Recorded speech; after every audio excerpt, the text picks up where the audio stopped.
Good morning, everybody. I had to administer first aid to myself. I offered to help. Yeah, but I didn't want to infect Tom, so. Well, I would have charged them too. Yeah, and I'm cheap, so anyway. All right, so we will, Senator Whitley is not able to be here this morning.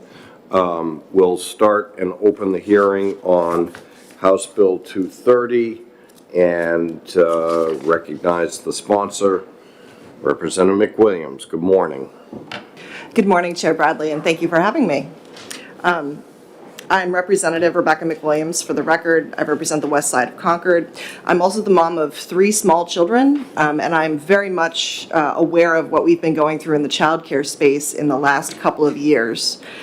This bill is proposed to fix some of the things that we discovered were issues during a 2019 study committee and the subsequent report that was issued in response to the findings that we had from many, many daycare owners supporting the business of childcare and what we as the state of New Hampshire can do to make this a better environment for childcare businesses. It's probably no surprise that we have seen quite a few daycare closures in the last 2 years, somewhat related to COVID, but you should understand that the childcare business in and of itself is a very thin margin business. People don't get into the business of taking care of other people's children in order to make money. They do it because they love children, and they do it because they're trying to be mission focused and make the world a better place for the rest of us who have to work, like myself. I'm not able to stay home with my children. So knowing that and the thin margins that these businesses often have, several issues popped up that I've mentioned in the report. I've emailed it to everybody on this committee, so if you check your email, there's an email from me this morning regarding the 2019 Business of Childcare report. The findings are in there. But just to summarize, some of the things that we were concerned about were the procedure for posting results of a monitoring visit when the state comes once a year for a surprise inspection, which they are required to do as a surprise inspection to a child care business. There may be an issue. There may be several issues. Those findings from the surprise visit are posted to the website from the monitoring agency. And there was a bit of concern about fairness. How does an agency respond? What can they say in rebuttal or in response to some of these findings that oftentimes may seem unfair? And also the length of time that those findings end up staying on the website. So just as an example, if you have a child care agency that's been in business for 20 years, and there are findings dating back more than 3 or 4 years, it may look like they have more findings in comparison to an agency that just opened up, right? And that's not really fair because the reality is if this new business started up and it had a history or a tale, as you were, with some other business, there may have been numerous findings that just don't show up on the website because it was under a different business, a different name, a different person. And so it's a bit of a Easter egg hunt to find out when you're a parent comparing these different childcare businesses, which one is less concerning, which one has less findings. And in reality, oftentimes, a business that's been around for 20 years, when we did the study in 2019, a business that's been around for 20 years may look worse, right? Because there's more to see. But that doesn't mean that they're a worse business to take care of your children necessarily. So that's one issue. The next is for employment, right? We're talking about either recent grads, people who are new to New Hampshire or new to America, people who are retired and otherwise would like to still stay busy. We have an awful lot of folks who want to work in this space. And we have a bit of a hurdle for them to become employees. They do have a requirement that they get annual continuing education. And for some of these folks, I'm thinking, your typical grandmother, they may already have the life experience, and we didn't have a mechanism to allow them to work in the space, knowing that we oftentimes have employees of childcare businesses who are choosing between working retail or at Dunkin' Donuts or the child care facility, and they may choose the one that pays better, which makes it really hard to staff this industry. So knowing that we have some folks like grandmas who have life experience, we want to make sure that we can apply that. So creating a mechanism for that to allow them to work. In addition, the appeals process, we talked about when the state comes in and does a surprise inspection on a daycare business. If, and sometimes this does happen, we heard testimony in 2019, if it turns out that the inspection or the results were somewhat retaliatory on the business, there really isn't a fair review process right now for what happens after the findings. So let's just say that there's some friction between the person who comes to do the inspection and the owner of the business, and they get into a heated discussion, which happens. You know, people take this very personally. It's their business, it's their child. The business itself is their baby. So if it turns out that the business feels that the findings were somewhat retaliatory, the process right now is that the daycare owner will say, well, I really felt like this was over the top and inappropriate, and they will report back to the state agency and say, I don't feel like this was fair. So the inspector and the inspector's immediate supervisor will review the report of findings and make a decision, which seems rather insular and not very outside opinion. But whatever decision those two people come up with is pretty much what the daycare agency, a daycare business needs to deal with. They can then say, I want to escalate this further, I want to take this to the commissioner, but that's still within the same department.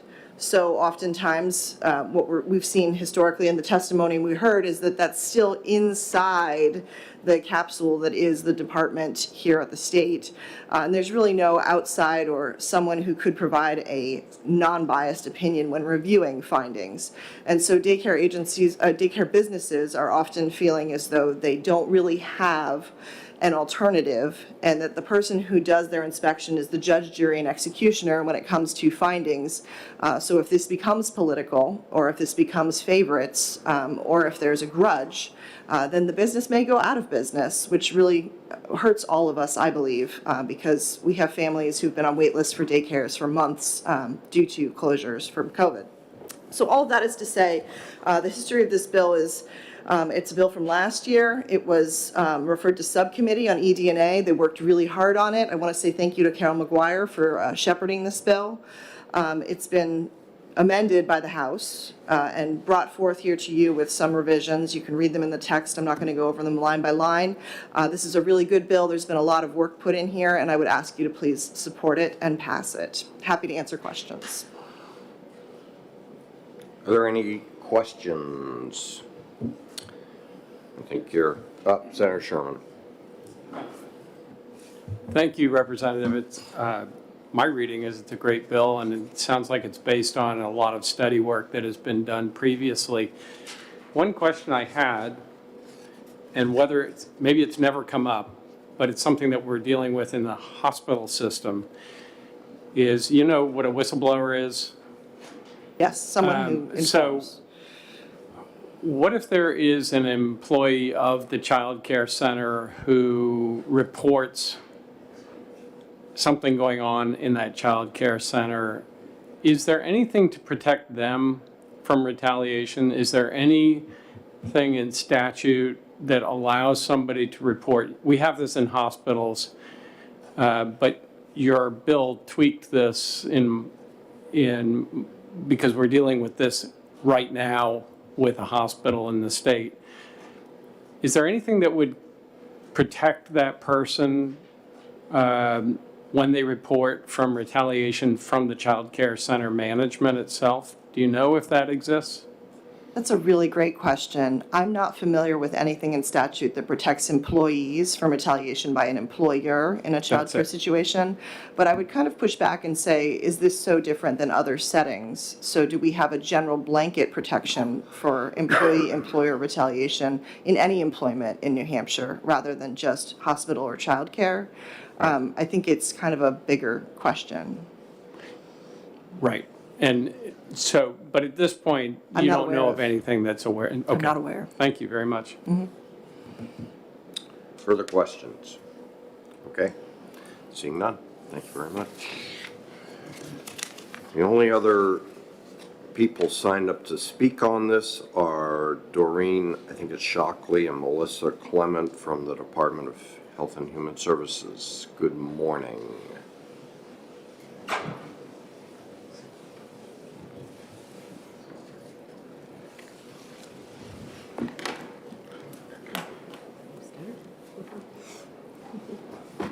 Thank you, Chairman Bradley and members of the committee. My name is Melissa Clement, and I'm the Chief of the Child Care Licensing Unit. And with me is Doreen Shockley, and she's the Manager of the Bureau You of Licensing. speak up. Sure. And she's the, so I'll repeat, Melissa Clement, Chief of the Child Care Licensing Unit for the Department of Health and Human Services, and Doreen Shockley, the Manager of the Bureau of Licensing and Facility Certification. Thank you for the opportunity today in allowing us to speak on this bill. And I first wanted to start off, Representative Sherman, with your question regarding if there are any statutes. I don't know the exact one, but under RSA 170E12, programs, licenses could be revoked or suspended if they retaliate against an employee for good faith complaints that are made. That was RSA. RSA 170E12 under our statutes for revocation and denial, just so you have that answer. To begin with House Bill 230, with respect to Section 1, the department is in favor of that, but I wish to point out here that this is the same language that's in the bill that's going to be heard under HB 1507. So that whole Section 1 had been pulled out over in the House and replaced by 1507. So those reports of the investigatory findings, the exact same language in Section 1 is in 1507. There's an amendment that's going to be brought forth that was amended over in the House, didn't make it over here, just for one little word for changing it to a business days, and we are in favor of this. So Section 1 is covered under 1507, and we are in support of that section. We would recommend that maybe it be taken out of HB 230 since it's already covered elsewhere. So with respect to Section 2, on page 1, line 17, we're not in favor of limiting the training hours to 6 hours. We have testified to this numerous times over in the House. This bill started out as HB 1713, had the same language regarding the limiting of 6 hours of annual professional development. As a result of childcare providers who came and spoke both for and against that bill, it was almost equally divided. You had providers who did not want to limit it to 6 hours, felt it should remain the way they are, and then you had providers who did want to reduce the number of bills. A subcommittee was formed, and during that subcommittee, we worked with the providers and the members of the House that were on that subcommittee, the representatives, and we came to a compromise that in our next revision of the licensing rules, we would count the first aid and CPR certification annual training hours that are required, and therefore, and not then reduce the number of 6 hours. So at the time, HB 1713 was the start of COVID. It was 2020. So things got a little, I believe that one was killed. It was brought forth again in HB 230, pulled together with a number of other bills that happened. So we have worked through the House with this. We've worked with providers on this, and our rules that are changing to allow first aid and CPR hours to count, which effectively reduces the additional hours that they will need to have, is going to be heard in front of JELCAR in April. So we have changed our rules to allow for that. To give you an outline of where we stand as a state, New Hampshire requires 18 hours of professional development for staff working 25 or more hours for the directors and lead teachers. It requires 12 hours for staff working fewer than 25 hours, except for the directors and lead teachers who are in leadership positions. They need the 18 hours, and only requires 3 hours for high school students and full-time college students. We are required under the CCDF reauthorization, so the Child Care Development Block Grant, all staff who count in ratio are required to do at least 3 hours of health and safety training.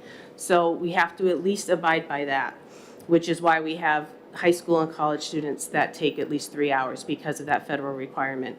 To summarize the other New England states, only Vermont requires fewer hours at 15. Broadly, the requirements for full-time staff in Massachusetts, Rhode Island, and Connecticut are 20 hours, and Maine requires 30 hours. So New Hampshire is well-placed among the New England states regarding the numbers of professional hours it requires of staff. And we do not recommend that we reduce that to 6. In addition, the Department of Labor has confirmed that any number of hours that are required above what law and rule has for the number of professional development must be paid by the employer. So if you have childcare programs who do not believe that 6 hours is enough, and as previous testimony was heard in the House, we do have many who do not believe that is enough, they will now be required, if it goes down to 6, if they want to do above and beyond, they will have to pay for that employee's time. They will have to pay for those, whatever training costs.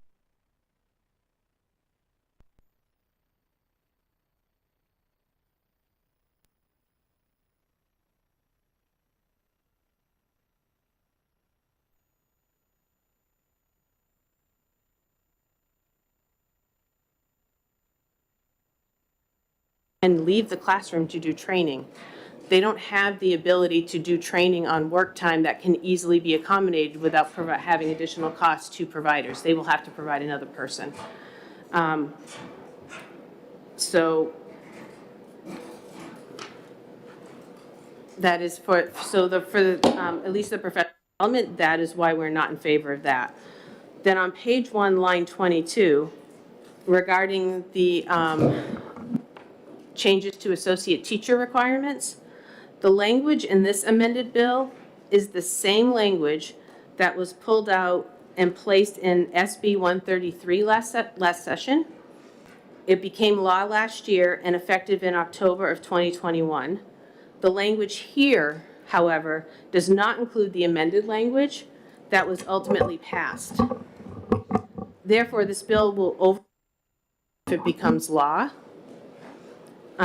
If that is the intent, then the department is not in favor of this language. By rule, the associate teacher position responsibilities includes supervision. So the associate teacher could be supervising 15 5-year-olds because of the ratios, 12 4-year-olds, 8 3-year-olds, 6 2-year-olds, 5 1-year-olds, or 4 infants.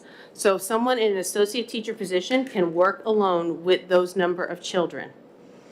Associate teachers either may be working alone, or they could have an assistant teacher or another associate teacher with double the number of children. So 2 teachers with 15 5-year-olds. So that's their level of responsibility for an associate level teacher position. Children deserve staff with some training other than experience, and need that for a safe environment. Center directors are only able to provide so much direct supervision to their staff because they are also often working in the classroom. So if the bill passes, an individual with no more than 1,000 hours of experience working with children, which is the equivalent of 6 months full-time experience, and 30 hours of training in child growth and development, which is obtained by life experience only, will be responsible for a number of children and will not have the foundational understanding of how to provide quality child care. Life experience in lieu of 30 hours of training in child growth and development does not provide an individual with the basic principles of typical child growth and development for children from birth through 8 years of age. As Rebecca McWilliams spoke, there are some wonderful grandmothers, and you want to encourage them to come and work in childcare. However, that grandmother's experience is limited to the children of her own family. While it's very valuable, it doesn't provide a foundational training of how to handle a group of 15 5-year-olds. It's very different caring for your own family's children than it is caring for someone in a group setting. And we believe the additional training would be beneficial. The law as passed added the following language, that documented life experience in lieu of training includes experience with the same age children. So the amended language that was passed into law has some additional language than what was provided here. When you consider these two changes in combination, we're doing a disservice to staff. Working in childcare, I started out working in childcare. I worked with toddlers. I was in my young mid-20s working full-time with 2-year-olds in actually a very supportive environment because there was an extra staff person than what was required for ratio. Friday, I would be completely exhausted when I came home. I loved my work, but it is exhausting, demanding work. It is not paid well. As Representative McWilliams stated, you're competing with higher wages at a Dunkin' Donuts, which often doesn't have the same level of exhaustion as working in childcare does. Childcare has its own rewards, but it is hard work. If you do not have the foundation of the education and experience needed to help you with that job, you are going to burn out quickly and you will leave. That it's a high burnout field, some because of low pay, but also because of the environment. If you're then taking away the tools that they need in order to be successful, that rate is just going to be worse with people leaving the field. It is a loss to children when their primary caregivers leave the field. This is someone they spend 8 hours a day in with. That there's a very strong connection with children in the classroom and their caregivers. If we do anything to increase the rate of people leaving the field, it's a loss to children. It's not just a loss to the employer. With respect to section 3, on page 1, line 25, this is about our informal dispute resolution process, and I want to quickly describe that process based on Representative McWilliams' testimony. The informal dispute resolution process is in our rule. What it allows for is when there are citations on a statement of findings that the program does not agree with, they then request an informal dispute resolution. That informal dispute resolution is heard by me as the chief. And as the chief, I was not someone who was directly involved with the collection of the evidence or the supervision of the employee who did it and oversee the report. So most times, those are fresh eyes when I come to look at the report. When we have an informal dispute resolution process, they bring forward additional evidence to show why they feel that they were not in violation. That is weighed with what was collected during the visit, and then we make a determination, which could include the removal of the finding completely. It may include adjusting some evidence. It may not completely overwrite the finding, but some of the evidence may be removed, or everything may remain as is. So it is an internal process. It's an internal process that is also throughout the department for other licensees. It is not specific to child care. The adult health care, which Doreen also oversees, has that same informal dispute resolution process as well. I'd also like to add that not only does the adult licensing have that process, so does our CMS federal team. It's a federal process as well internally, so it's not exclusive to licensing. You're going to speak about the appeals? Yep. And then by having an informal dispute resolution process, this bill is requesting that if they, the result of the informal dispute is not in favor of the licensee, that they then have the opportunity to hear that over at the Administrative Appeals Unit. That is not something that other licensees have in DHHS. And also, it is not something that there is any sort of let me take a step back. When we previously testified to this over in the House, we requested that there be some sort of amendment made so that there would be staff assigned to this, because we recognize that if the informal dispute resolution process can be appealed over at the Administrative Appeals Unit, there will also be an additional request to the Administrative Appeals. We may need additional attorneys and additional staff in order to do that. So appeals are used to dispute enforcement actions, where what we call an IDR, in disorderly dispute resolution, is meant to dispute citations.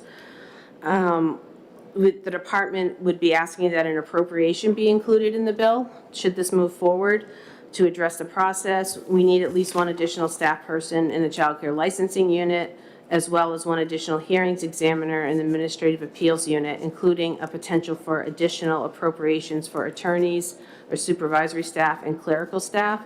We're happy to gather information to estimate the cost if the committee chooses to go this route. With respect to Section 4 on page 2, line 14, the department is in complete agreement that there should be no retaliation against any applicant, any child care program, or licensee or action should be taken to investigate any allegation of retaliation. The department would also like to ensure that the committee knows that the department takes this very seriously. Any claim of retaliation received from a provider, and we have an internal process in the department by which claims are investigated and personnel action initiated if necessary. As such, we question whether the statute is needed given the process that we currently have in place. But we do want to assure the committee that it is something we take very seriously. And with that, I will close and answer any questions.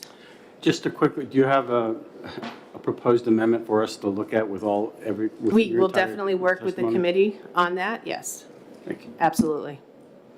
I don't have it ready right now, but I will work to get that. Senator Sherman. Thank you, Mr. Chair, and I have a couple of questions. The first one, 20 and 21 on page, what is that, page 2, that's the 6 hours. Currently, this is all in rules, is So- that correct? No, Or- currently our rules, and actually I did make some charts for the committee. I love charts. It includes the rules that we have currently in place for professional development and a comparison to the other states and the number of hours that the other states require. So professional development is required in rule. It is currently in rule. The number, it's 3 hours for high school students, 12 hours for all staff working less than 25 hours, and 18 hours for staff working more than that. So what is changing, I'm sorry, go ahead. No, I was just getting, what I was getting at was, is that in statute, or is that something where there's flexibility in rules so that you can adapt it? Yep, it's in rules, and we're currently in front of GELCAR, hopefully by April, where we're adding the first aid and CPR to be counted towards those 18 hours of professional development. Follow? So with this, one of the things I've always tried to avoid is, rules give you flexibility to meet current standard of practice. Yes. And I'm wondering, would this be more limiting if this were allowed to stay? It would keep you from being able to be flexible based on the environment and both the availability of childcare providers and meeting those needs. But this seems like it would lock it into place. Is that correct? Yes. Yeah, and a lot of providers were against it as well when we spoke at the House. This is a weird question, if I could ask it, but is there some kind of GED or equivalency exam that you could assess someone's life experience to see if it's actually appropriate to be in childcare? You brought up some of the limitations, which make a lot of sense to me. So I know that there are equivalency tests for a college-level child growth and development course. I would have to investigate further to see what the costs were on that.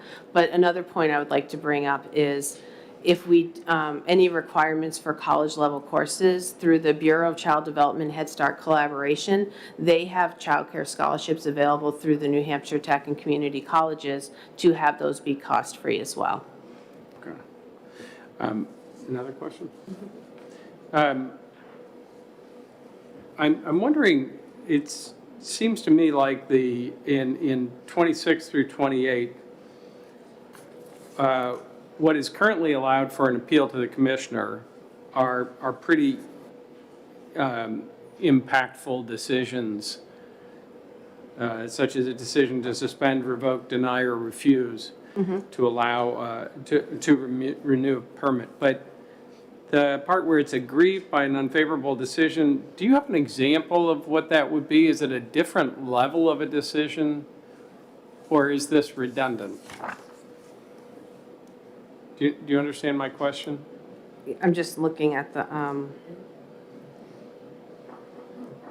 So there are these really impactful decisions that might be made, suspending, revoking, denying, refusing to renew. And then there's this new category, aggrieved by an unfavorable decision following informal dispute resolution. What would be that level of decision? Would it be at the same level? Or, in other words, is this even necessary? Is it redundant, or?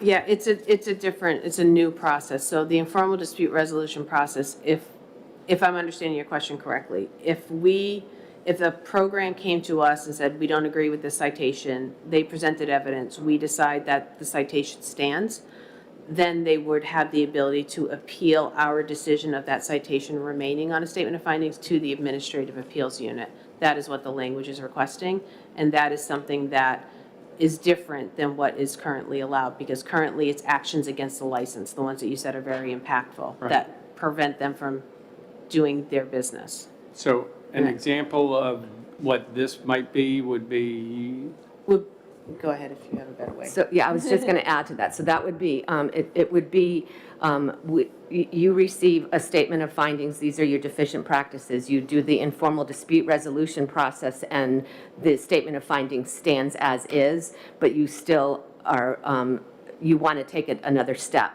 This is the process that doesn't exist in any other systems within the department. The IDR process is the end of your ability to dispute. So this is the part that if, in fact, this were to go forward, we would need a fiscal note worksheet to include all of the additional staff and all of the different departments that would be. And I think, and as you already have heard from all of us, is that this has been an ongoing discussion. At some point, we did also provide, and we are happy to provide to you, how many IDRs we actually have every year, which is very small. So I think that also could talk to the need for this.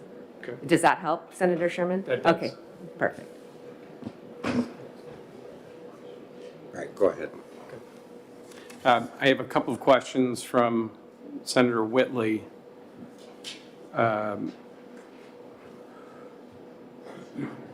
She's wondering if, what the process is if abuse or neglect is reported at a child care facility. If someone calls DCYF, what's the process within DHHS for getting that information to them? And the reason that's important is because it's focusing on child safety, not just on the qualifications as here, that balance. Okay, yeah, I'm not quite sure how it relates to the bill in general, but to answer the question, when a call comes into the Department of Children, Youth, and Families regarding an allegation of potential abuse or neglect that occurs at a child care program, we receive that information at child care licensing, and we then investigate. Do you do it together, or is it just done by the licensing entity? So it's done by the licensing entity. We've had training with DCYF. We work with DCYF Special Investigation Units when it comes to our child residential care program, so we are very familiar with their processes in gathering information and interviewing children. We have a process where we reach out to the Special Investigations Unit when we feel that there is an abuse and neglect that occurred in a child care program, and we give them the information that we obtained so that they can review it and determine whether or not the individual needs to be placed on the central registry. And just one last follow-up. Can I add on to that, Yeah, sure. Senator? So just to add to Melissa's comments, it's also important to understand that the different departments and units within the department as a whole have different authority, different responsibilities, and see things through a different lens. So to the question of do we do it together or separate, we are often doing things together, interviewing children or staff, depending but we also may do it independently as well, because what we're looking for may not be the same thing as what another unit is looking for. At the end of the day, of course, the responsibility of all of the departments and the units is the safety and well-being of children, but we do so in a different manner, if that makes sense. So last question. The last question would be, the department has the ability, as outlined in here, to act depending on the findings of that investigation. The department as a whole, yes. We, child care licensing makes findings based on our rules and statutes, and then anything that needs to happen regarding an individual with abuse or neglect is given to DCYF. Okay. Thank you. Okay. Any other questions? Very good. Seeing none. Is there anybody else before you leave that wishes to testify on House Bill 230? All right. Before I close the hearing, I'm going to note that, and I don't have any explanation for this, with the department raising all the concerns that they raised, it was voted out of the House on the consent calendar. So I want you to work with a sponsor and fix the section 1 with a language difference from 1507. Come to some sort of understanding on section 2 based on the gel car proposal. And obviously section 4 is fine. And I think there should be an agreement on section 3, but work with a sponsor and which committee did this go through? ED&A. Work with the chair of House ED&A on an amendment and then get back to us. Okay? Very Thank you good. all very much. Yes, thank you. All right, we're going to close the hearing on House Bill 230. Will you give that to? Yep.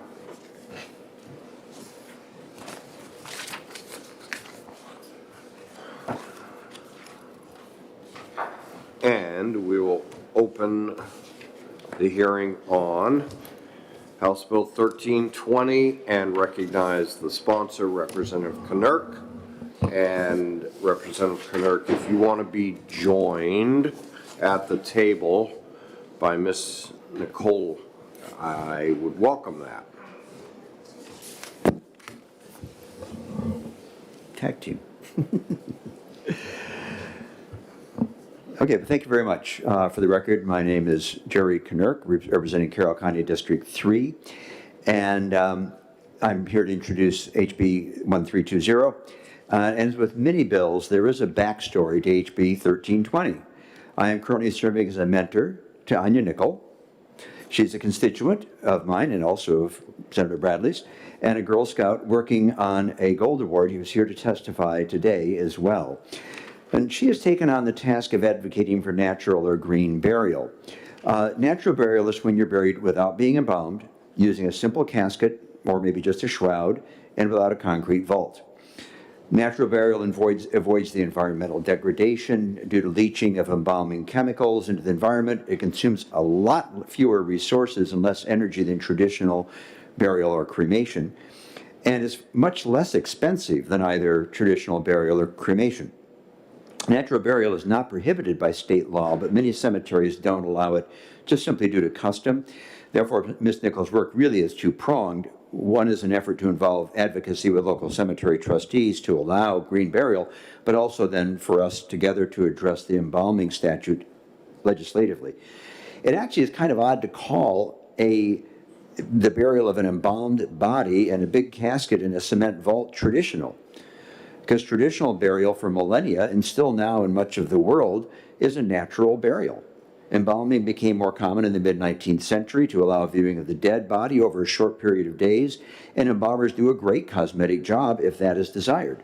But embalming is not done in most of the world and is forbidden in Judaism and Islam. Now, we only have one embalming statute, RSA 32540A, which is a very confusing statute. It states, and I have it in the testimony there, no dead human body shall be exposed to the public for a period in excess of 24 hours unless said body is properly embalmed, end quote. And that's often misinterpreted as if it's viewed after 24 hours. It actually, strictly speaking, is if the cumulative time is 24 hours. But it's prone to misinterpretation both by the funeral professionals, but also by the lay public, and often assuming that embalming is required when it's not. And this statute was even misinterpreted in the written testimony by one of the funeral directors in the House hearing.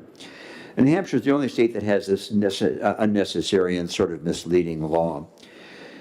The point is, and I think why it's in front of HHS and was in front of HHSEA, is that embalming is really not necessary from a public health point of view, and sometimes actually is contraindicated.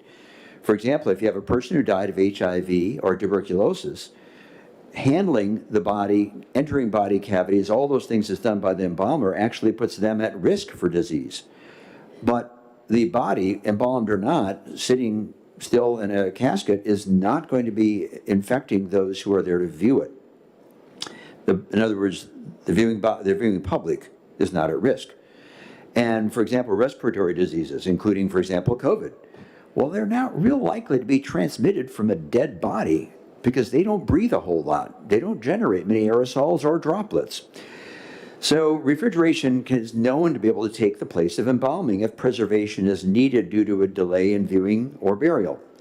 And as you all know from just everyday use of your refrigerator, refrigeration is very effective at stopping decomposition. So anyway, 1320 passed House HHSEA, 21-0 passed the House on a voice vote. The bottom line is it's very straightforward. It just repeals the current statute. It does not prohibit embalming. Embalming still is an option. Funeral directors can market their choices to the public of, we embalm or we don't embalm, we'll refrigerate. It becomes a free market. The consumer, or I guess the family of the decedent, get to choose what they want. So bottom line is HB 1320 will give the deceased, prior to their demise, and their family a choice that is unfettered by an outdated and confusing statute. And I'd be glad to answer questions, but I do have some people here who have done a great deal of work in green burial and embalming that are here to testify. In addition, of course, Ms. Nickel, who's going to be here to testify as well. So any questions for me, or do you want me to move over? Yes, good. Okay. So, good morning. My name is Anya Nickel, and I'm a senior in high school from Freedom, New Hampshire, and a ambassador Girl Scout. A few years ago, I began researching and learning about green or natural burials, without embalming caskets or cement vaults. I never imagined that it would lead me here today speaking before you. What began as a German class assignment on sustainability with a potential free trip to Germany if I won, turned into a passion to ensure people have a choice on how they are buried.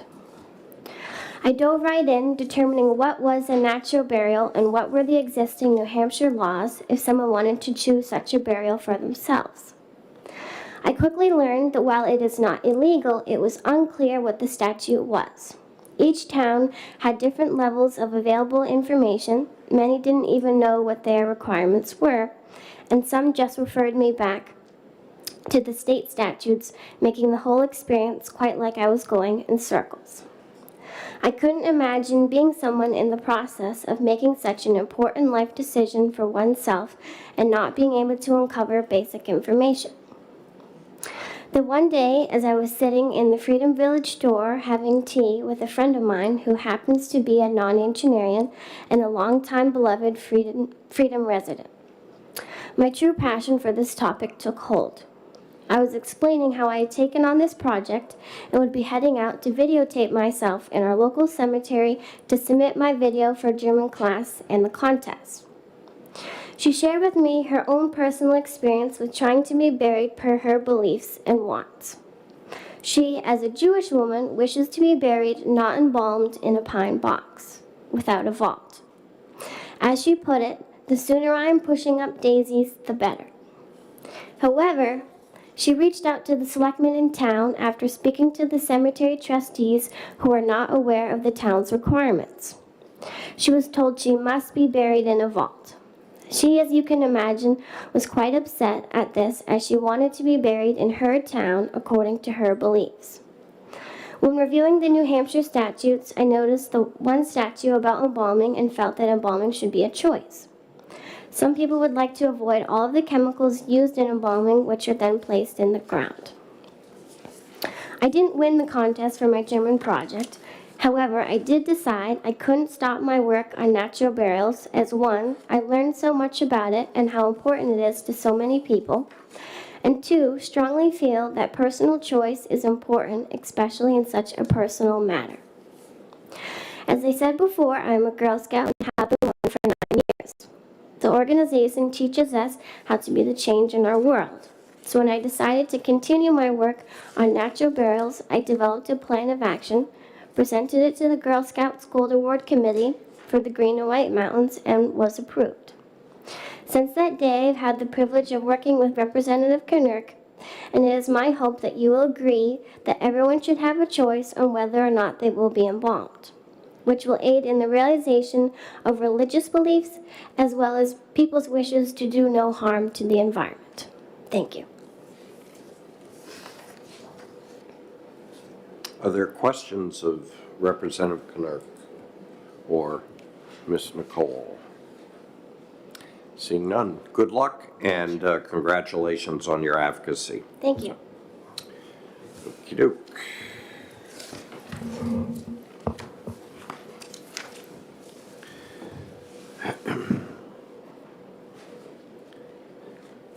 Lee Webster, please. Good morning. Good morning. Thank you for hearing my testimony. I am the director of the New Hampshire, thank you, the New Hampshire Funeral Resources Education and Advocacy Group, and also a former president of the Green Burial Council, the National Home Funeral Alliance, and the list goes on. I'm also a 35-year hospice volunteer. I teach, speak, and publish frequently on these topics, but my experience with today's bill begins with a personal story. When I explained the current New Hampshire embalming statute to my aunt a few years ago after the loss of her husband, she was devastated to learn that he needn't have been embalmed. I didn't want that, she told me, but they said we had to, that it was the law. Over the past 15 years, I've heard many similar stories from people who are misinformed about their right to choose. And I've spoken with many funeral directors who are well aware that the existing law does not require embalming 24 hours after a death. The current law requires that a body exposed to the public for a period of more than 24 hours must be embalmed properly. The law doesn't say what constitutes a proper embalming or anything about the time from the death to the procedure. It only states the public viewing period. And still you'll find some New Hampshire general price lists that erroneously state, quote, embalming is required if viewing occurs more than 24 hours after the death per New Hampshire RSA 32540A. I'm not here to debate the value of embalming or discuss decomposition. I'm here to make the distinction between a private business policy and a public law, and to seek relief from a law that does not serve the public interest. By striking down the current law, funeral businesses may continue to set their own policies for public viewings in their establishments if they choose. But removing the current statute will reduce the opportunity for unintentional or willful misinterpretations that conflate policy and law that may also negatively affect New Hampshire citizens. There are a few other issues that I'd like to address briefly. Bodies that have undergone formaldehyde-based embalming are not eligible for interment in most natural burial cemeteries. The state does not track what goes in the grave with the body, so we have no way of obtaining an accurate official count of natural burials. But as of last week, I can report that we have more than a dozen municipal cemeteries alone in New Hampshire that offer natural burial options, with many more I work with who are considering it. As natural burial opportunities increase, so will the need for funeral directors who wish to provide appropriate services in this expanding market. Those families wanting a viewing prior to the natural burial should be able to hire a funeral home that is likewise unhampered by any law requiring them to embalm. I would mention also that plant-based embalming fluids are available, but their primary purpose is to reduce the health risks to embalmers from formaldehyde exposure, which is significant. Many natural burial families are just averse to the procedure as invasive entirely. Questions about federal law. The Federal Trade Commission that oversees the funeral industry requires anyone who provides funeral services to declare the following on their written price list, quote, "Embalming is not required by law," end quote. And what about other New Hampshire laws?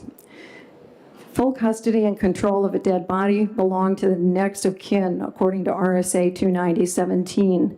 Can this be true if another law takes that control away?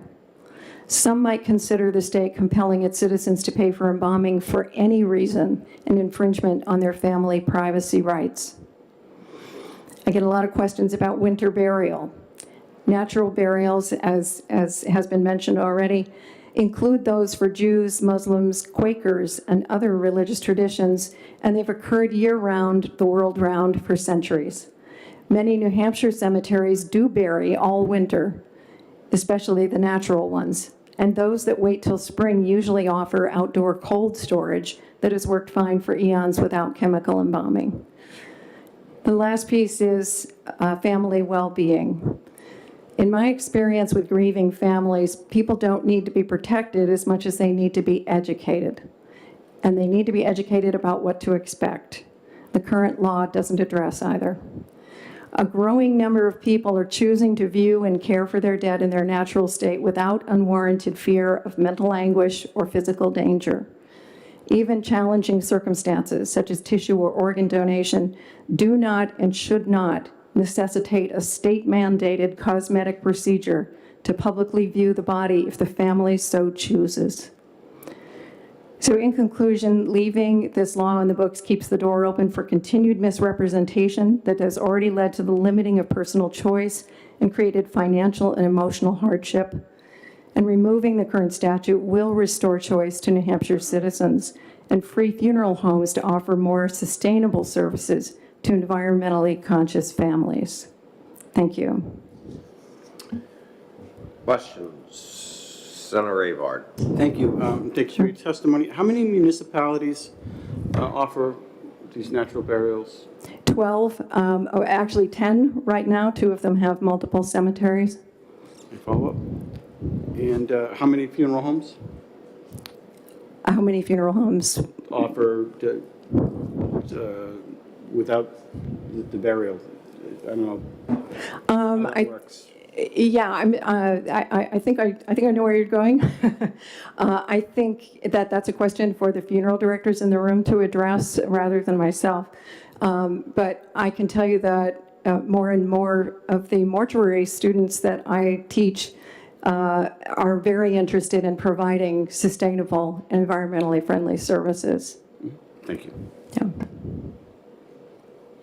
Yep, Senator Sherman. Thank you for your testimony. We heard previously that there are municipalities that actually don't allow unembalmed bodies to be buried. And that would be incorrect. The cemeteries don't have the authority, I don't believe, to tell families what can and can't go in the ground, other than requiring a vault. By law, a vault. A vault, okay. Yeah. Thank you. Further questions? Thank you very much. Very good, thank you. Mr. Slocum, good morning. Good morning, thank you. My name is Joshua Slocum. I'm the director of a nonprofit organization called Funeral Consumers Alliance, and we are dedicated to helping people understand their options in planning funerals, to protect their interests, to arrange things that are emotionally and financially appropriate to their family. This bill is about freedom of choice. The bill would remove New Hampshire's unique statutory requirement that any body displayed in excess of 24 hours should be embalmed. There is no other U.S. state that has such a statute. Other people have noted that the law as it's written is confusing. You can interpret it 2 ways. Number one, Once 24 hours have passed since the time of death, any body that anyone is going to look at in public has to be embalmed. Or you can interpret it to mean any body viewed by the public for a cumulative duration of 24 hours or longer has to be embalmed.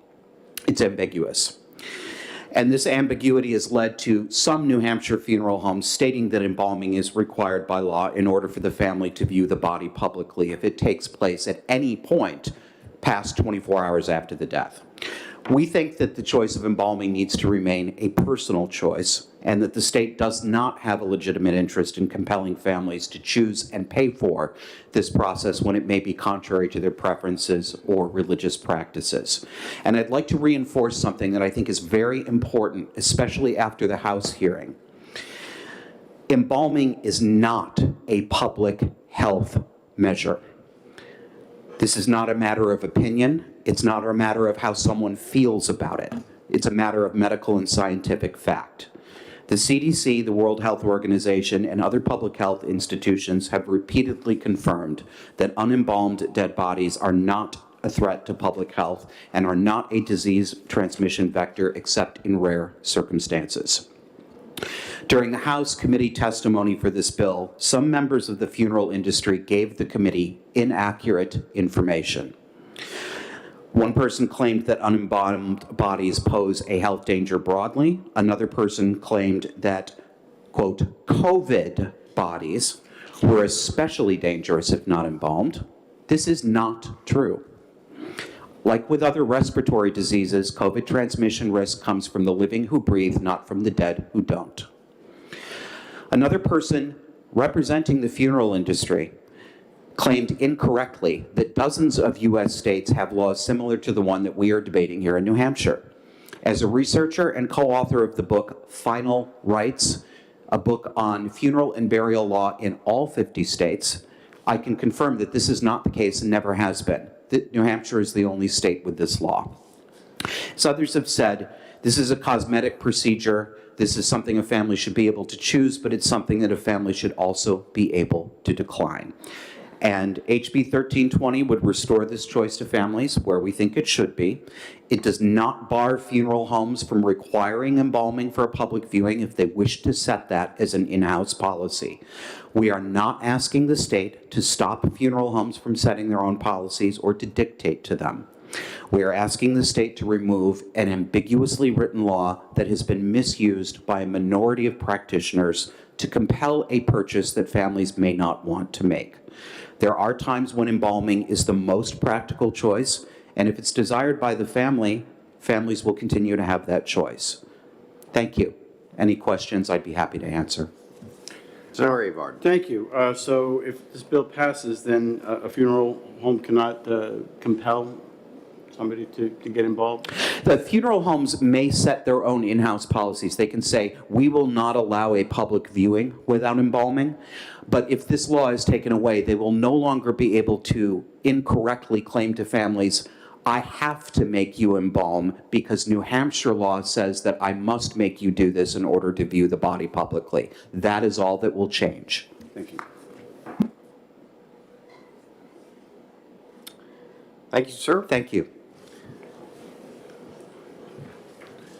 Okay, I have writing I can't read, but it looks like a Mr. Dewhurst, president of the New Hampshire Funeral Directors Association. First name starts with R. That's all I can read. Oh, and you're not wishing to speak. Very good. Peter Morin, opposing the bill and wishing to speak. Good morning, sir.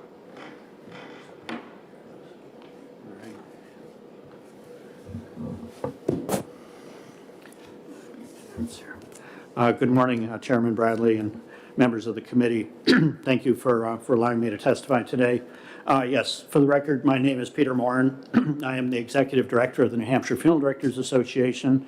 Our association here in New Hampshire has members across the state, over 200 licensed funeral directors and embalmers. approximately 65 funeral homes, and then a total of 80 sites with chapel facilities around the state. I myself am also a licensed funeral director and embalmer. There are many other funeral directors who wish to be here today, but they're engaged helping their families and caring for the dead in their communities. I'm here today to offer testimony on behalf of the NHFDA members in opposition to House Bill 1320, which calls for the repeal of RSA 32540A. RSA 32540A has been in place for over 50 years. And it's important to note that both our association and our state regulatory board have voted in opposition to the repeal of the statute. In your packets that I sent with my testimony, I've also included a survey that was conducted by the National Funeral Directors Association back in February of last year, in which reviews the embalming requirements in approximately 40 states. 3 of those states, including New Hampshire, do require it in statute. Those other states require it in their rules, either that or refrigeration or other, but it's listed as in their rules. So it is widespread consideration in terms of the care and the care of the dead.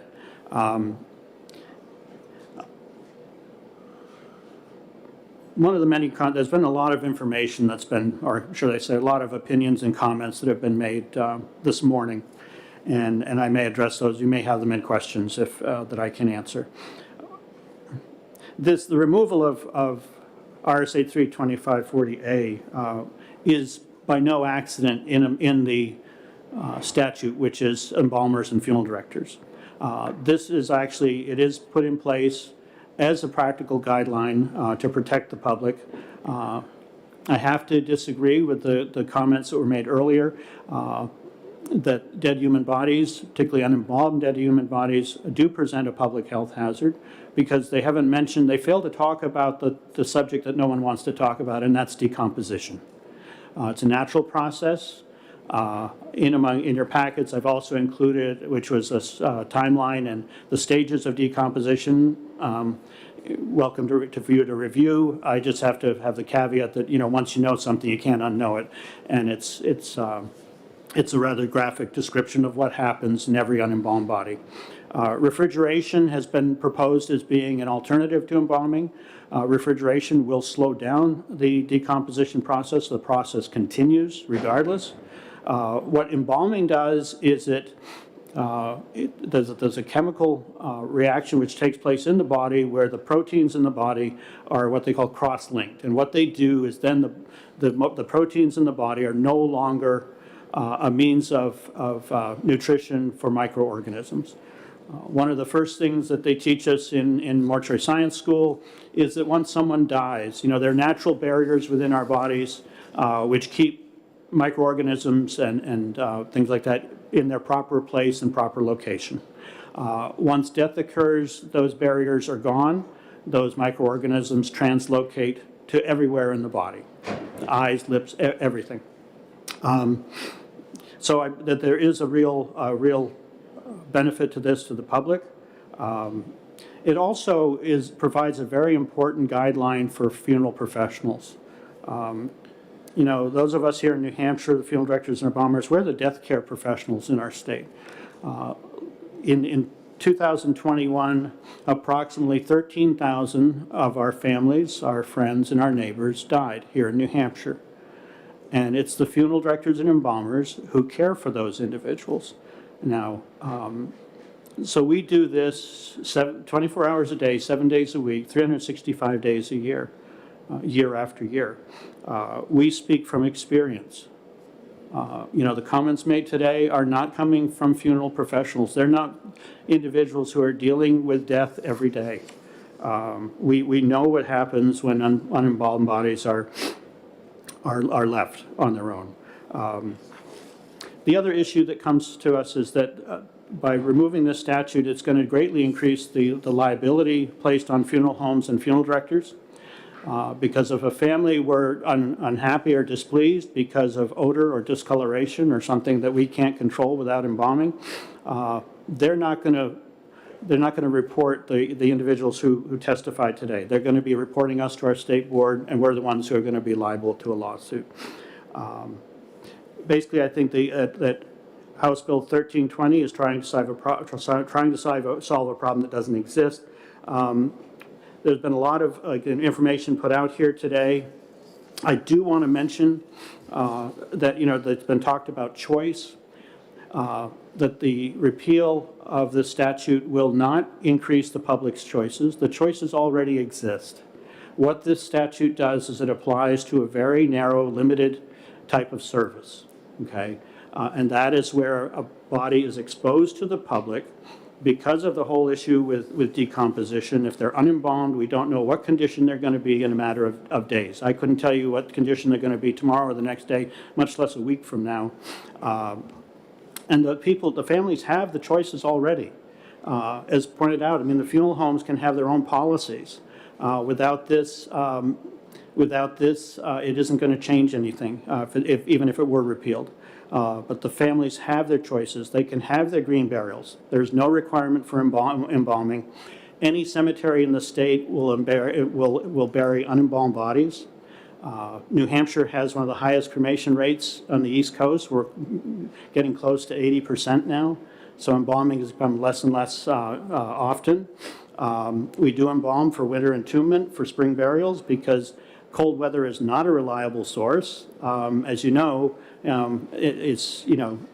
we have a lot of warm days. We don't have sub-zero temperatures and freezing temperatures all winter long. And that these bodies who are kept over for winter entombment could actually be viewed 5-6 months later. And as it was pointed out too, this does not affect the religious traditions that were mentioned, the Jewish and Muslim traditions. Those traditions already forbid embalming. So they're not even in part of this discussion. There's been a lot of information put out there, which I think has caused a lot of confusion. I'd be happy to answer your questions. I don't want to take any more of the committee's time, but we strongly urge you to vote no on this and to find it inexpedient to legislate. So I'd be happy to answer any of your questions. Senator Abar. Thank you, Mr. Chairman. So I'm seeing a list of at least 40 states that have some type of requirement. Right. And maybe ours might be a little bit more stringent than some others, but it seems like the common thread has to do with the display within 24 hours or 72 hours or 60, but they're all within a certain time frame. It just so happens that New Hampshire, for the last 50 or 100 years or whatever, it's been 50. a certain amount. So I'm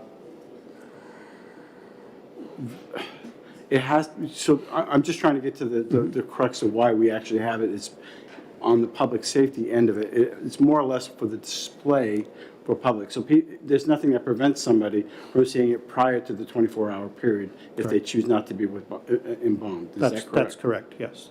And I think the part of it too is that when we're talking about a public service or public display, interpretation is that is something that is open to the public, that the public's invited to attend. I mean, we're not talking about a family service or a family viewing at a funeral home prior to cremation. That's a very different situation. But when you have it where the public is coming in, they're invited to attend, you have to allow everyone to come in. And also when we talk about viewing, is that, people often contact the body. They're in contact with the body. They touch them, they hold them. It's a very incredibly emotional time for them. I mean, embrace and kiss. I mean, that happens. So knowing that body is thoroughly disinfected and embalmed, we've done everything we possibly can to reduce any risk of that, because I think there is some issues with that. So, yeah, that's what, you're absolutely right. And one follow-up, if I may, Mr. Chair, and it will be really quick. As far as diseases that could be spread if somebody kisses a body that has been decomposed. Well, the process of decomposition is not a very pleasant one. And when we talk about the public welfare, we're talking physically, but we're also talking mentally and emotionally. Family, if odor or discoloration or leakage, something like that, or purge, I don't want to get too graphic here, those are our nightmares, because that sort of thing is the sort of thing we'd be sued over. And so we try to be as careful as we can. We take our embalming as a trust and as a sacred trust, and I deal with everybody I care for as though they were my own parents. I don't stay up all day waiting to embalm. I don't. It's there when it's needed, yeah. I think when the reference was made about it not being a health hazard, it comes right from the World Health Organization. In terms of epidemic transmission of disease, unless there were specific causes of death, which we rarely have here, cholera, things like that, then no, it's not. But it's more of a very, in a very different, more of a micro level. Yeah. Senator Gray. I'm confused, okay? You tell me you can't predict when discoloration or odor will, but I look back to the standing rib roast that my wife bought at the store 3 days ago. The recipe says, let it sit out till it becomes room temperature, which may take 3, 4, 5 hours. They can tell me at the store, you can have this refrigerated and still eat it for X number of days. But you can't tell me that if I have a non-embalmed body that is refrigerated between viewings, that I'm going to affect the public. I'd like you to comment on that, because, it just doesn't seem to square with me. Okay. Well, let's see. I'm not a butcher, so and actually I'm a vegetarian. So, but I can say that one big difference in the two examples you pointed out about the rib roast is that is has been flesh from a cow or cattle, which has been cut out of that. The microorganisms have been limited. I mean, you always have to be careful with any kind of uncooked meat of any kind of contact with E. coli, anything like that, which could come from other parts of the cow. So there are those, and they wouldn't. The thing with unembalmed bodies is that every body decomposes at a different rate. It depends on the circumstances surrounding death, the condition of the body, the size of the individual. They were talking about organ and tissue donors. Okay, that's an entirely other thing where decomposition would progress very rapidly, because that body's been dissected and organs or parts removed, skin, so forth, which would accelerate decomposition tremendously. Senator Gray. Again, you've confused me, okay? I've got this animal, okay, maybe it isn't a cow, maybe it's a lamb, maybe it's a turkey that my wife is cooking. But it has gone through a butchering process, which would seem to me to be similar to a dissection process. So again, what you're saying happens to the human body doesn't happen to that cow, doesn't happen to that lamb, doesn't happen to the turkey. Again, it just doesn't square, and I'm trying to understand it. Could you comment, please? Well, again, I would say in terms of the meat products and that it's going to have a limited shelf life in your refrigerator, or even out exposed because of of temperature and other conditions. It won't remain indefinitely edible in your refrigerator. I think we've all can probably experience that with different things we have in the refrigerator. So that it's going to happen anyway, even with that lamb or that roast. It's all going to eventually decompose. Thank you, Mr. Chairman. Okey doke. From vaccines to embalming.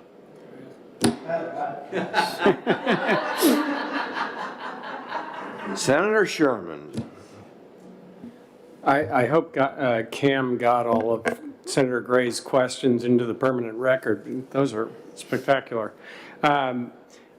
Quick question. Yes, sir. This bill, or this statute as it currently exists, would allow for natural burial and actually would it allow for someone to have a closed casket service at 48 or 72 hours? So it's really only restricting open public display of the body, The current law. the current law. Yes, yes, Senator Sherman, you're absolutely correct. All of those services are permitted now. Okay. Okay, so I'm finally going to ask a question. When I look at the information that you gave me and I compare it to the testimony of one of the prior witnesses, I believe Mr. Slocum, he said, New Hampshire is the only state with this ambiguous and unnecessary law. And when I look at the information you gave me, it's virtually every one of these states is either embalming or refrigeration, not embalming only. Correct. That So is- it would appear to me Mr. Slocum is correct. Okay. My second question, this is somewhat unrelated, but a constituent came to me and very unfortunate circumstance where a body remained of a relative of hers in the home for a period of months. Is there any law in New Hampshire that prevents that? Well, Chairman Bradley, that's a very good question. I'd have to research that to be absolutely sure. I do know, I mean, New Hampshire has the process of where death certificates are filed. There is a paper trail, and the death certificate and the burial transit permit would always indicate what the final disposition of that body will be. The state of New Hampshire is very much interested in what the final disposition of a body will be. And I don't recall anything on the death certificate that says we're going to keep them at home. There are other. Okay. So I think there would be a process that could be done through, probably starting with the New Hampshire Licensing Board and then going through the Office of Professional. So it's unclear what the law allows That's- and doesn't yeah. allow? But I'd be happy to research that for you. Okay, all right, very good. Thank you very much. All right, the last witness, Mr. Bryant. And then I have a question of the sponsor of the bill after Mr. Bryant.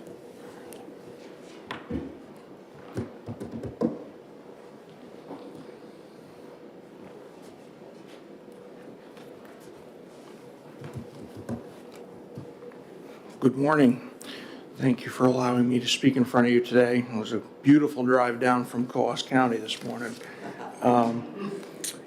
Couple quick things. Peter mentioned most everything I was going to say. I've submitted testimony, and you please read it, and happy to answer any questions. He talked a bit about liability coming from a small business.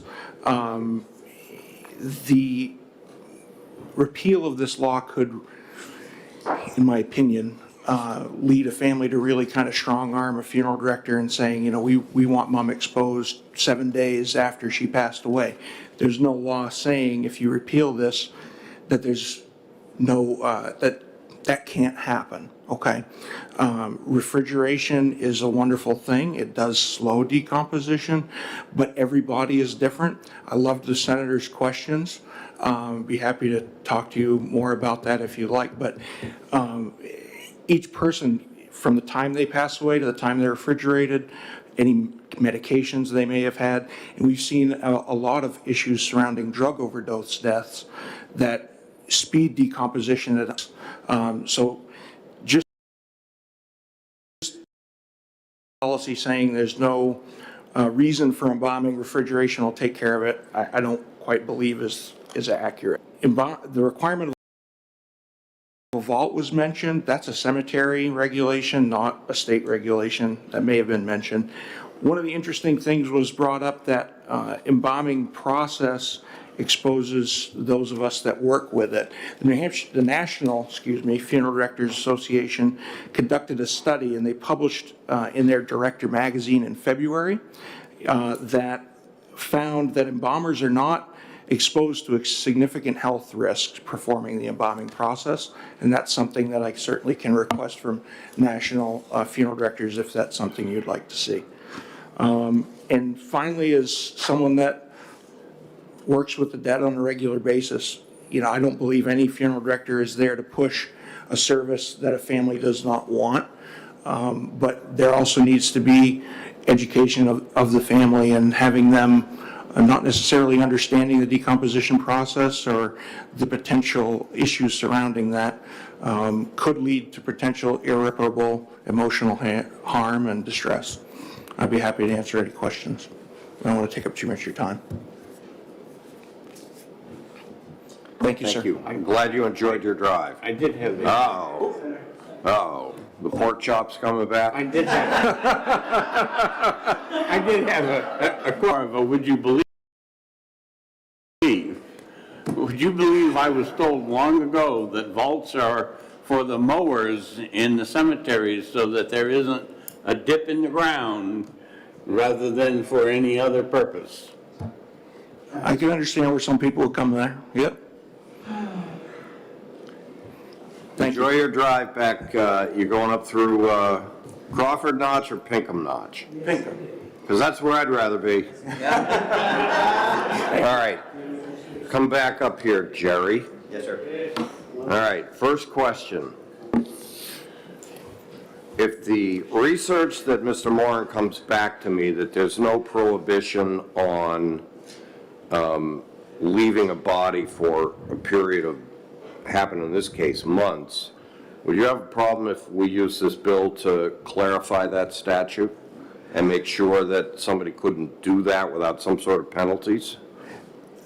Actually, one of the things I might defer to Lee Webster about that issue of home burials, because there may be some rules regarding that that are already in existence, and I do not know the answer to that. And so she might be able to answer that part better than I can. If you wanted to add that in, I would have certainly no offense to that. I don't think the House would necessarily be offended by that change either. Okay. My second question, if we're going to repeal the public display, I'm looking at the list of what other states do that was given to us by Mr. whomever, I'm sorry. So, here is your task. If we're going to repeal this, it's got to be replaced with requirements on either embalming or refrigeration or some of the types of safety measures that would be in place. Do you understand where I'm coming from? So that if we're going to allow display of bodies with no embalming, there's got to be a requirement for refrigeration, because that is what it appears to me, and I can give you a copy of this testimony that most other states have, as I've perused it. So that's your job. Actually, I can speak to the fact that I was actually quickly looking, trying to find also information that Lee Webster could probably provide at her fingertips. A lot of those other states, the comments are about refrigeration or embalming if going to be transporting the body and other things like that. I think certainly one could put in could amend it to be a choice of refrigeration. In general, of course, that would be usually what is going to be done. I mean, the point is, this allows a funeral director to be able to say, hey, I mean, they can, and they're advertising. We do refrigeration. I get that. I want to make sure that, some of these other requirements that are designed to protect the safety are in place if we're going to repeal this provision. Yeah, except I think the safety part's being just a bit overblown. I mean, because you would normally would do refrigeration if it's going to be a delay, and it is very effective, as Senator Gray pointed out, at stopping decomposition. Senator Sherman. Thank you. You kind of hit on my question, which we have, 40 states here who are providing some type of guidance on how to handle a body within 24 to 48 hours after death. But we also have Mr. Slocum saying that this is purely cosmetic. So is all of this I hate to use the term, overkill on the part of all of these states, that none of this is necessary? Actually, there is no risk as a physician of a decomposing body, and so all of this regulation is unnecessary? Or should we make a simple change to the statute that says no dead body shall be exposed to the public for a period in excess of 24 hours after the time of death unless said body has been continuously refrigerated or is properly embalmed? The bottom line is, what's the science behind decomposition? Does it really represent a public health hazard or not? If it doesn't, why do we have any regulation? Well, I think Mr. Morin answered that question fairly well, and I think it was asked by, I can't remember which, Senator Avarda Gray, about what diseases. And then he kind of segued into the mental health anguish of the smell and so on and so forth. There's the cosmetics of the appearance, and there's the aroma, which, as we all know, if you have ever a refrigerator that does fail, that stuff can get a little foul after about a week. But that's the job of the funeral director, to inform people about that information, but not to force them into one choice or another. And the issue is, I think you and I both remember that we had embalmed bodies in medical school, and they were refrigerated between times because embalming does not last forever either. And the issue is that a refrigerated body is going to be quite fine, and decomposition is a smelly process, but it's not a disease transmitting process, which is why the major agencies like WHO and CDC don't really take a stand saying you have to be embalmed. So, but I did have down to send you some more information. I actually, could I just Senator Sherman and I are on the same page. Yeah. It's your responsibility to come in with us with an amendment that makes sure that what we're both trying to do is allow that flexibility that you want, but make sure that the safety issues that are sort of outlined in this document are adhered to. Mr. Slocum and Ms. Webster. You're going to work with Representative Knurk too. All right. Basically, I've made this transition from healthcare to death care, and it's. But actually, I'm going to be in my Irish wake really soon. An hour and a half overdue. All right. Seeing no other testimony on House Bill 1320, we're closing the hearing. And we're opening the hearing on House Bill 1507. And do we have Representative McWilliams? Actually, I not my disguise. Last night, relatively late, I called Representative McWilliams just to check and see if she had any questions, because I sort of had adopted 1507 in our committee. And then she became aware that she had this conflict and asked if I would handle the introduction, or I volunteered to do so in any case.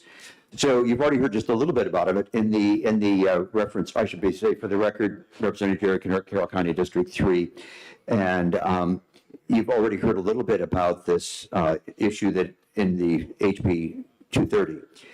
Bottom line is HB 1507 revises the procedure for posting the results of child care monitoring on the DHH websites, and also expands the licensee's opportunity to respond to the department's finding. So basically, it completely replaces the language in RSA 170E10, sections 2 and 3. And all the language in the original statute, section 2, stays in, except for lines 7 to 9, which adds that the final decisions relative to licensure would be posted not less than 21 days from the date of the finding and available for 3 years. That's the only new part that's added. Section 3 revises the notification to a child daycare agency, increasing the amount of time that they have to respond from 5 days to 15 days. So that's how it changes the current statute. Now, it was alluded to, and was correct, and I had it in my testimony, in House HHSEA, we amended the time in line 8 to be 21 business days. Well, unfortunately, when I was looking for the bill as amended to be able to give you the line references, I couldn't find it on the website. I looked to see the docket, and in the docket it says OTP was the motion that was carried out to the floor and is what was passed on in the House. Well, I went back to find my committee report, and indeed I had written OTP with amendment 0354. So somehow between my submission of the committee report and the House calendar, this got messed up from OTPA to OTP. So yes, that change to just simply insert business is not there. Now, in the testimony I gave you on the back is the amendment which I had submitted, which we did adopt in committee. And by the way, that was 19-0 for the amendment, 19-0 for the bill. So in any case, that will need to be added back in.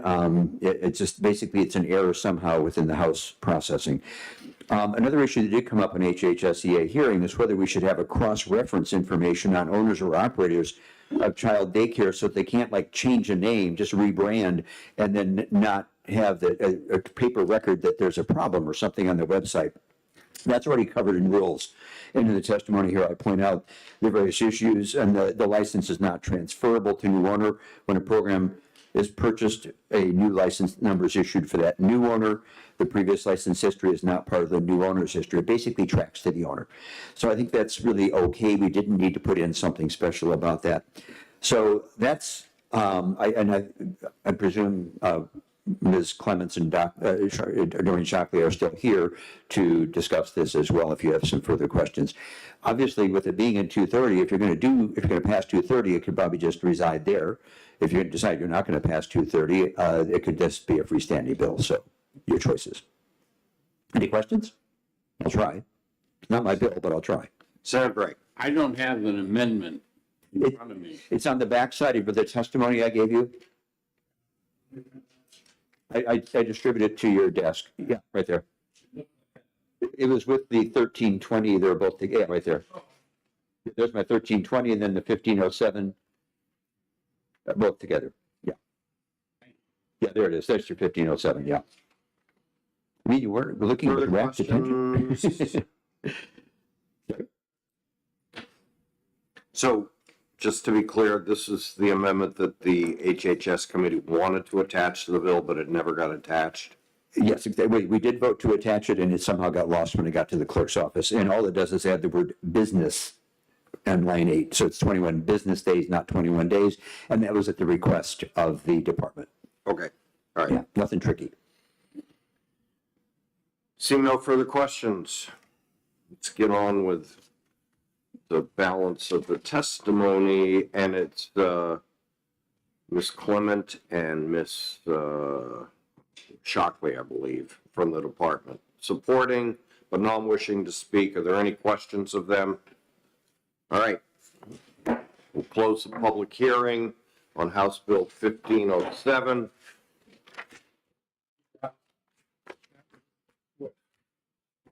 Pork chops. All right.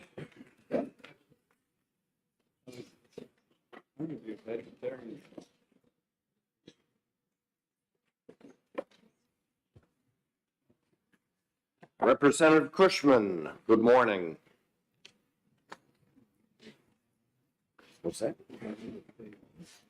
Good morning, Senators. Thank you for having me. Good morning. Good morning. For the record, my name is Leah Cushman. I represent Ware and Deering, and I serve on the House Health and Human Services Committee. I'm bringing this bill, HB 1003. The language of this bill has been inserted into the residential care and health facility licensing chapter, so it only applies to patients admitted to a facility. It doesn't apply to physicians' offices the way it's written, but I'm open to discussion on that aspect. The reason that I'm bringing this bill is because we've had a change in the culture of medical ethics where there is a conversation about whether it's ethical to treat patients who are unvaccinated. And I mean, a simple Google search, you can find articles, lots of commentary on the topic, whether they should be able to be admitted to hospitals, receive organ donations, or have primary care.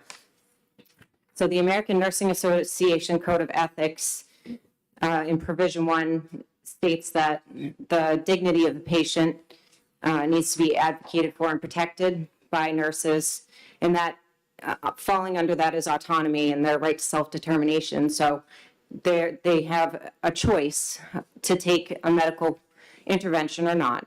And it's a medical professional, in this case nurses, job to ensure that they have that choice and respect it.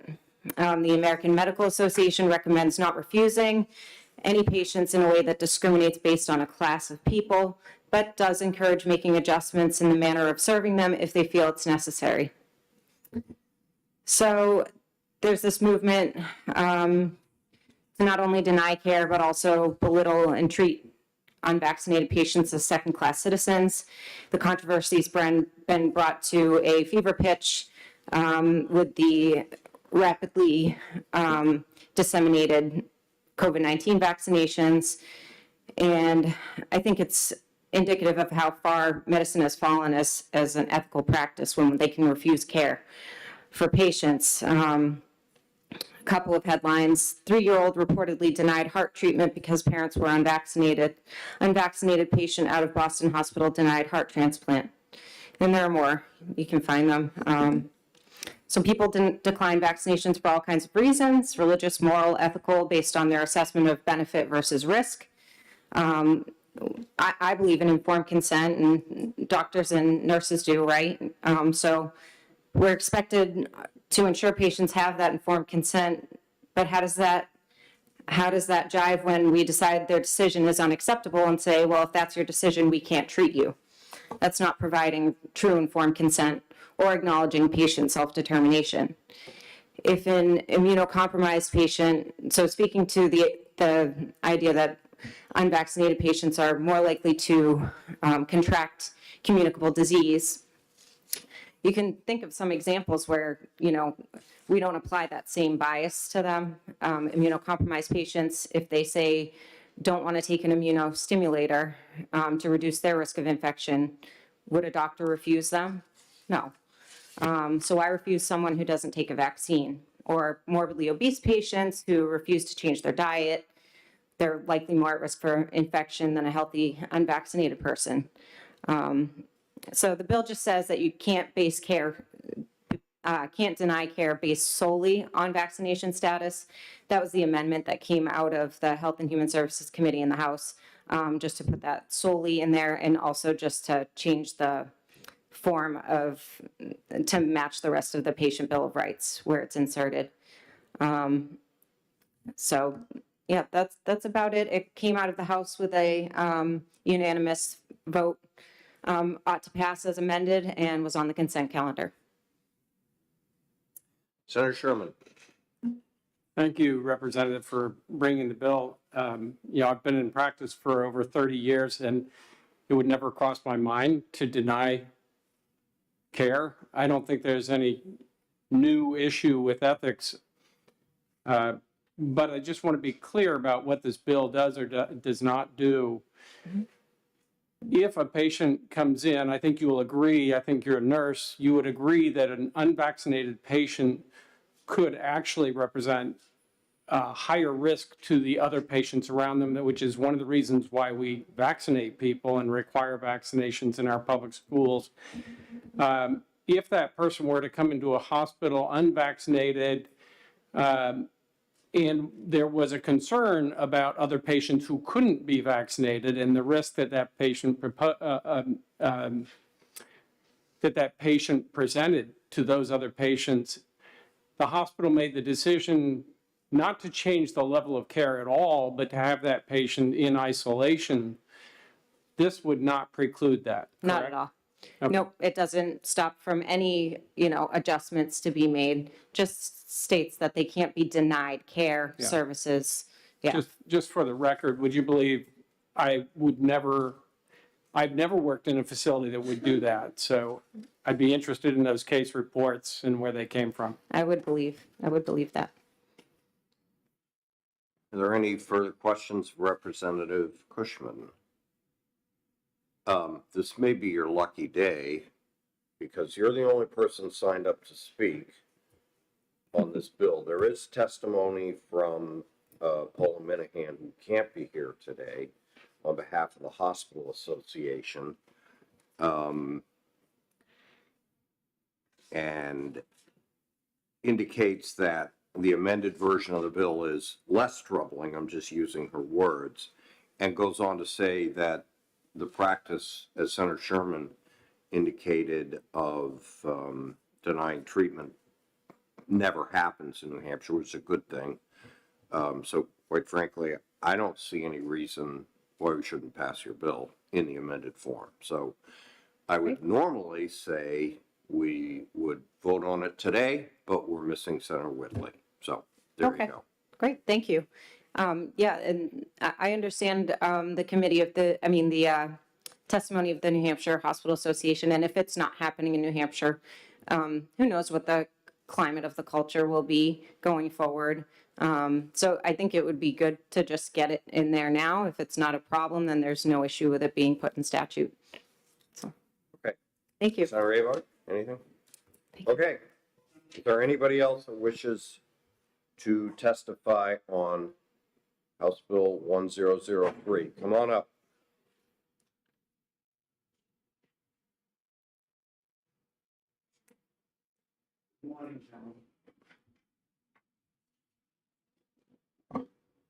My name's John Griffin. I worked in the healthcare. Don field. Griffin. Yeah, worked in the healthcare field for 10 years.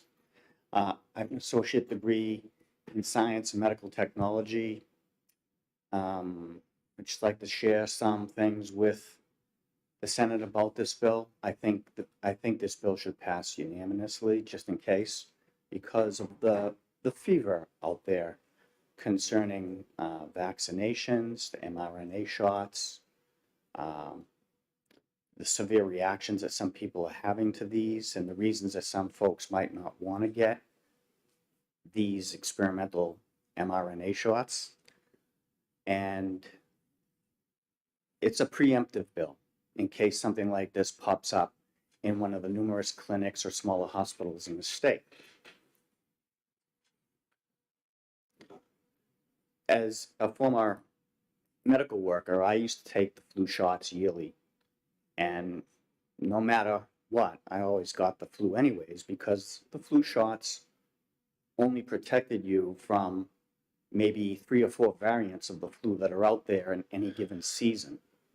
And COVID-19 isn't much different. We're seeing a lot of mutations of the disease, which get weaker and weaker with every mutation, but they're still, pounding the drum on the fear narrative with this, with the general public. And a lot of people who don't have a background in medical science like I do, they're very worked up about it. I work here in town, and there's a significant percentage of people that are walking around with masks outside, driving alone in their cars. And that's because a lot of the coverage that's been purveyed to them in the state news and the newspapers and whatnot. So I'm just here to advocate that you take up this bill, just sign it. It's of a preemptive nature. I think it's a good thing. So, Mr. Griffin, I'm going to put you down since you didn't sign up as in support. I'm in support, yeah. I got here late. Thank you very so I much. just came in Senator second. Sherman. Thank you, and thank you for your testimony.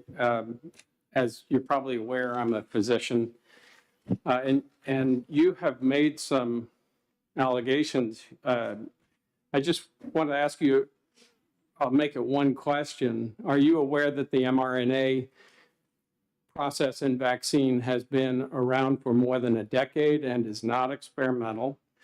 That the vaccines are fully FDA approved, not at a research level or emergency approval, and that There's the most questions in there. Let him answer one at a Sure. time. Okay. I'm aware that the mRNA vaccines have been around for a long time. I've read a lot of medical reports from the man who invented it. I am aware that the mRNA treatments have been patented long before COVID came along. I'm aware that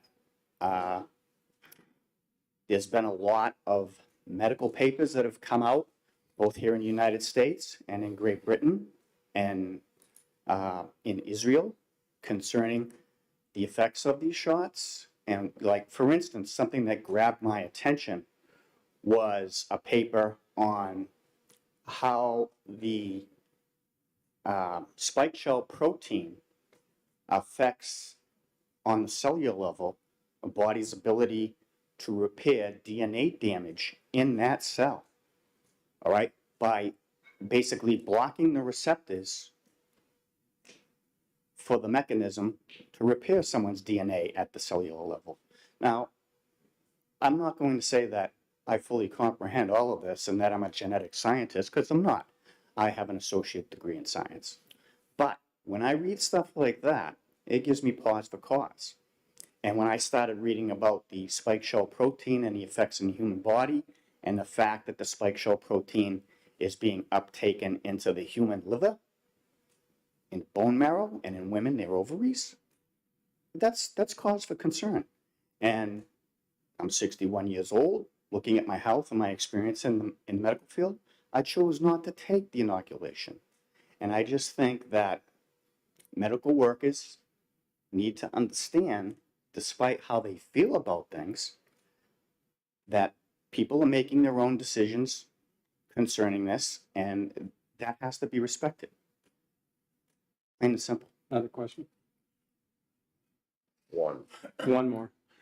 Are you aware that, I think you stated that we are seeing that the vaccines may be becoming less and less effective, but that the latest study, scientific study, shows that the vaccines, the 2 mRNA vaccines, have a greater than 90% efficacy against the latest variant, not the one that's currently here, but Omicron. Did you realize that? Yes, Omicron is basically a head cold. I had it, and I had the sniffles, and I didn't feel good for a couple days, and then I got better. I take a regimen of vitamin D3, zinc, multivitamin, quercetin to help my body process the zinc, and I work out at the gym. I'm in pretty good health for a 61-year-old. You know, I don't have a strong physical constitution. I was born premature, so my lungs are not probably as healthy as the average person my age that takes care of themselves. That's factored into my decision not to get the shot. I'm also aware that a lot of the countries that have a higher percentage of inoculation are seeing a higher percentage of deaths among their seniors. And this is happening in Israel, it's happening in Ireland, and it's happening in the UK. So there's a lot of information out there to consider. And anybody in New Hampshire that's making the decision not to get this, they shouldn't be discriminated against in any way, shape, or form. All right, there's been too much emotional hype about this, and clearer heads should prevail. Thomas Jefferson once said that it is the natural aristocracy that should be in charge of things, the people that are the brightest and the best. And I would hope that those people here in the State House would prevail and pass a bill like this. Okay, thank you very much, sir. Thank Is there you anyone for listening else? to me. Have a good day. On House Bill 103, seeing none, close the hearing. All right. Is there a motion to go into executive session? Moved and seconded by both Senator Gray and Sherman, moved by Senator Avard. All in favor, say aye. Aye. Opposed? All right. I promised Senator Whitley we would not take up any House bills today.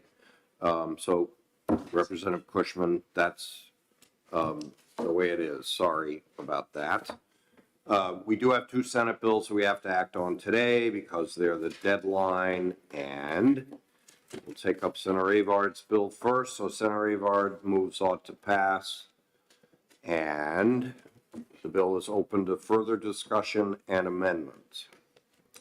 So I have an amendment that Cam circulated last night to turn the bill into a committee to look at the process that the Department of Health and Human Services goes through to list immunizations for children. Try to find common ground.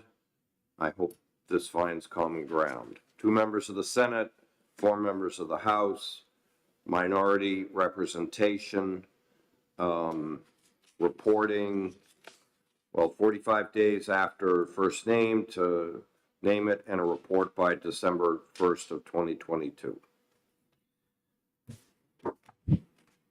Miles are in there? What's that? Miles? Mileage is in it. My job.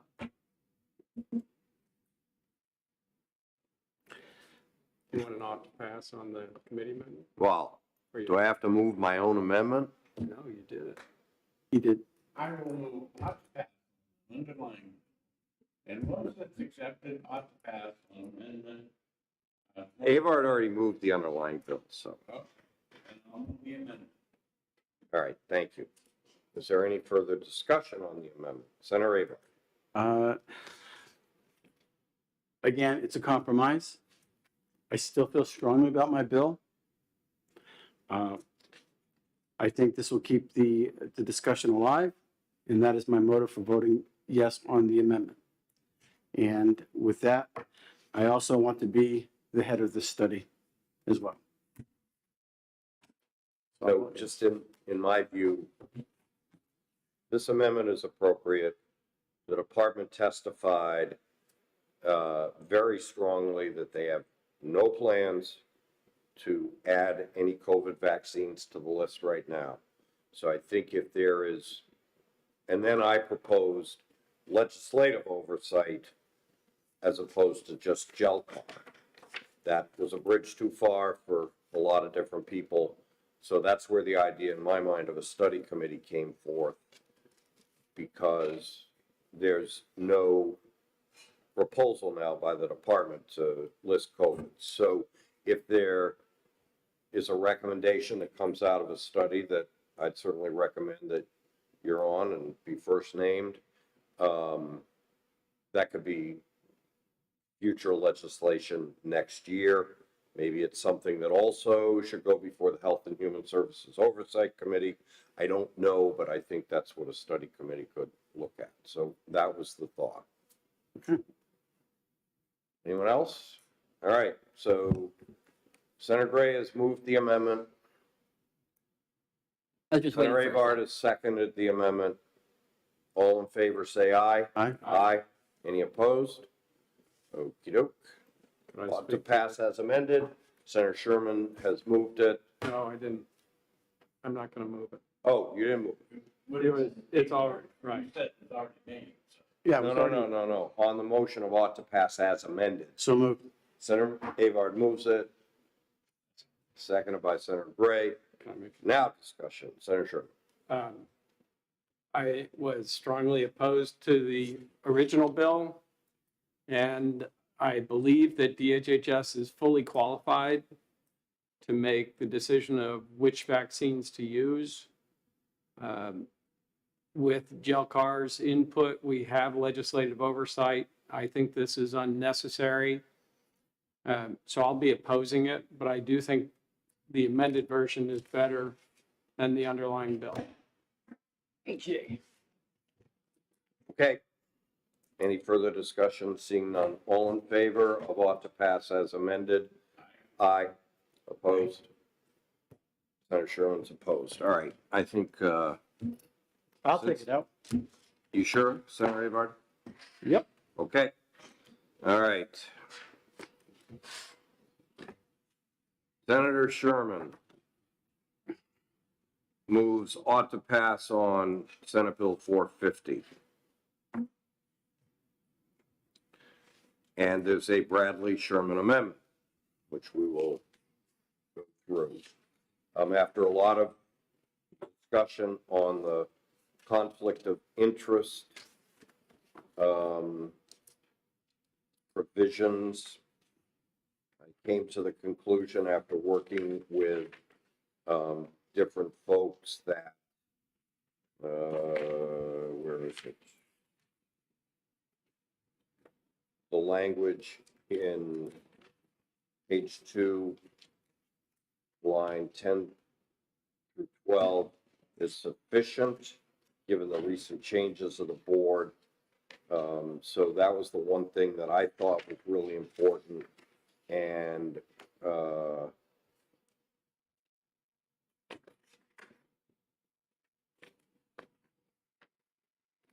section 10, if there is disclosure of confidential information, that should be have criminal penalties. So that's in section 10. The rest of the balance of the amendment is yours, so go ahead. Right, so a lot of this came out of discussion with Heidi Kroll and Holly Stevens, and in response to concerns about the limits on the board. So there is now a limit on fees to not exceed 15% of the board's annual operating costs. And there is now an appeal process built in on fees that are assessed, and the person on whom that fee is assessed, it allows them to bring an appeal. The criminal penalty part, and then the dedicated fund is to create the fund that would allow the underwriting of the work of the PDAB. So these are mostly housekeeping, but it's also addressing concerns that have been brought up by people who have been monitoring the work of the Prescription Drug Affordability Board. And I think it really addresses the concerns that we've heard in a comprehensive way. And the other part that we talked about was that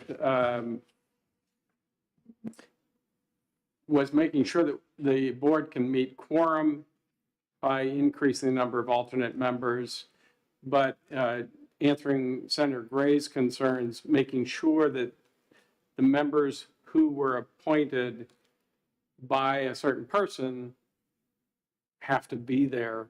They can't serve, you can't have the person appointed by the Senate president, their alternate being there instead of the person who was appointed by the House Speaker. I think Senator Gray had brought that concern forward. So that's addressed as well. Make sure the quorum is only reached when each appointed member is there representing the person who appointed them.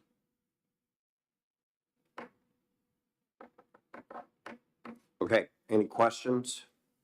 Oh, one other, on line 8, we removed, I can't remember the phraseology, but commercial. Yeah, commercial, because it doesn't exist in law, so.